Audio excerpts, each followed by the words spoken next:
చేసిన అనమాట. చాలా ట్రై చేసిన. చేసిన తర్వాత సబ్స్క్రైబర్లు పెరుగుతలేరని చెప్పేసి చిన్న ప్రాబ్లమ్ ఉండే. బట్ మన సపోర్టర్స్, నా దోస్తులు, నా సర్కిల్ మొత్తం నా గురించి కష్టపడ్డారు. కష్టపడి ఒకళ్ళ నుంచి ఒకళ్ళు, ఒకళ్ళ నుంచి ఒకళ్ళు, వాళ్ళ ఫ్రెండ్స్, వాళ్ళ ఫ్రెండ్స్ ఫ్రెండ్స్‌కి, వాళ్ళ ఫ్రెండ్స్ ఫ్రెండ్స్‌కి చాలా థాంక్స్ చెప్పాలి ఒక్కొక్కళ్ళకి. సో, ఇంతమంది హే! నరసింహ నువ్వా? హాయ్. హాయ్ నరసింహ. అయితే ఇంతమంది ఏం జెప్పాను, ఇంతమంది సపోర్ట్ చేసినందుకు యూట్యూబ్ ఛానెల్ మంచి గ్రోత్ అయింది. కాకపోతే కొంతమంది దిష్టి తీసిన నా కొడుకులు కొంతమందుంటారు. ఆ దరిద్రులు ఎప్పుడు చూసినా ఎవరో ఒకళ్ళ మీద కన్నులు పెట్టే ఉంటాయి. ఎట్లా అంటే ఆళ్ళు కన్ను పెడుతూనే ఉంటారు. ఆ ఎర్ర కన్నుతోటి చూస్తారో, లేకపోతే రెడ్ ఐ తోటి చూస్తారో ఏందో తెలవదు గానీ, దరిద్రపు నా కొడుకులు ఆళ్ళైతే. వాళ్ళ డిష్‌ల వల్లనే నా ఛానెల్ మొత్తం బ్లాక్ అయిపోయింది. సో, తిట్టొద్దు అని అనుకున్నా. కానీ తిట్టాల్సిన టైంలో తిడతా. ప్రాబ్లమ్ లేదు. తిట్టొచ్చు. పెద్ద ఫరకేం పడదు. దరిద్రులు గదా! గలీజ్‌గానే తిట్టొచ్చు. తర్వాత తిట్టేద్దాం ఇప్పుడొద్దు. ఇంతకు ముందుకే గదా! మళ్ళీ నాది మానిటైజేషన్ అప్రూవ్డ్ జేషిండు యూట్యూబ్ అతను. సో, ఫైనల్లీ చానా ఖుషి అయింది. యూట్యూబ్ ఛానెల్‌కి ఎవరెవరైతే సపోర్ట్ చేసిర్రో నా ఫ్రెండ్స్. ఫ్రెండ్స్ కంటే బిఫోర్ కొంతమంది బేకార్ ఫ్రెండ్స్ ఉన్నారు. అన్నా నేను సపోర్ట్ చేస్తా అన్నా. నేను సపోర్ట్ చేస్తా. నీ ఛానెల్‌కి నేను సపోర్ట్ చేస్తా. నీ ఛానెల్‌కి సపోర్ట్ చేయకపోతే ఎవరి ఛానెల్‌కి సపోర్ట్ చేస్తా నేను? ఆ! అని చెప్పేసి ఉల్టా పల్టా మాటలు మాట్లాడి, ఒక్క సబ్స్క్రైబర్‌ని గూడా తేని దోస్తులు చాలా మందున్నారు. అట్లాంటి దోస్తులు ఉన్నా ఒకటే, లేకపోయినా ఒకటే. అండ్ ఇంకా కొందరున్నారు. ఇంకా కొందరు మంచోళ్ళున్నారు. ఫ్రెండ్స్ అంటే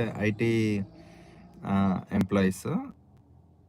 ఐటీ ఎంప్లాయీస్ చాలా సపోర్ట్ చేసిర్రు. నేను ఎంతమంది ఇప్పటివరకు నేను ఐటీ ఎంప్లాయీస్‌కి సర్వీస్ ఇచ్చానో, ఆ ఐటీ ఎంప్లాయీస్ అందరూ చాలా మంది సర్వీస్ ఇచ్చారు. మొన్న జీ తెలుగు నుంచి ఒక కెమెరామెన్ మొన్న నా కార్ ఎక్కి అతను కూడా బ్రో యూట్యూబ్ ఛానల్ కంటిన్యూ చేయి బ్రో.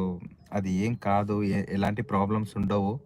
అంటే అతను కొన్ని సజెషన్స్ చేసిండు నాకు. అనుకుండేటోనికి అనుకున్నంత ఎవ్వడెంతన్నా అనుకోని, నువ్వు మాత్రం సిగ్గుపడొద్దు, గిల్టీ ఫీల్ కాకు. చానా అంటే చానా ఫీల్ అయితారు రోడ్ల మీద. ఎందుకంటే వాళ్ళు పెట్టలేరు కాబట్టి, నువ్వు పెడుతున్నావు కాబట్టి అని చెప్పేసి కొంత మంచి మాటలు చెప్పిండు. పెట్టిన తర్వాత అండ్ దాని తర్వాత మంచి ట్రై చేసిన. చానా ట్రై చేసిన. యూట్యూబ్ ఛానల్ గ్రోత్ కావడానికి చాలా కష్టమైందిలే. నేను అదంతా ఒక వీడియో తీసి పెడతాను. మానిటైజేషన్ అయిన తర్వాత, మానిటైజేషన్ అయిన కాకంటే ముందు ఎంత కష్టం ఉందో అదంతా ప్రాబ్లమ్ ఉండే. మొత్తం మానిటైజేషన్ అయ్యి మన డాలర్స్ కొంచెం పెరిగే కొద్దీ కన్ను పడింది ఒక్కొక్కనికి. దిష్టి కన్ను అంటారు దాన్ని. అబ్బో! దేనికైనా దగ్గర దూరం ఉండొచ్చేమో గానీ, దిష్టి కన్నుకి మాత్రం, నరదిష్టి మాత్రం ఎవ్వరికి తగలొద్దు. ఎస్పెషల్లీ మన బిజినెస్ కావచ్చు, ఆహ్, ఏదైనా ఇట్లాంటి యూట్యూబ్ ఛానల్ గురించైనా కావచ్చు. సో, అందరూ యూట్యూబ్ ఛానల్ పెట్టడం మామూలు విషయం కాదు. ఏదో ఇన్‌స్టాలో, స్నాప్‌లో స్నాప్‌లు వాడినట్టు, ఫేస్‌బుక్‌లో వాడినట్టు కాదు యూట్యూబ్ ఛానల్ హ్యాండిల్ చేయడము. ఆయనకు ఉండాల్సిన టర్మ్స్ అండ్ కండిషన్స్ మాత్రం విపరీతంగా ఉంటాయి బాబోయ్! తట్టుకోలేము. ఆ టర్మ్స్ అండ్ కండిషన్స్ అన్నీ చదువుకొని, దాని తర్వాత ఆనికి మెయిల్ ఎట్లా పెట్టాలో, మెయిల్ పెట్టిన తర్వాత ఆ వీడియో ఎట్లా అప్‌లోడ్ చేయాలో, అప్‌లోడ్ ఇదంతా నేను ఒక వీడియో ఒక 5-10 మినిట్స్ వీడియో తీసి పెడతాను. మీరు చూడండి. అంటే గ్రోత్ అయితే మామూలు గ్రోత్ ఉండదు.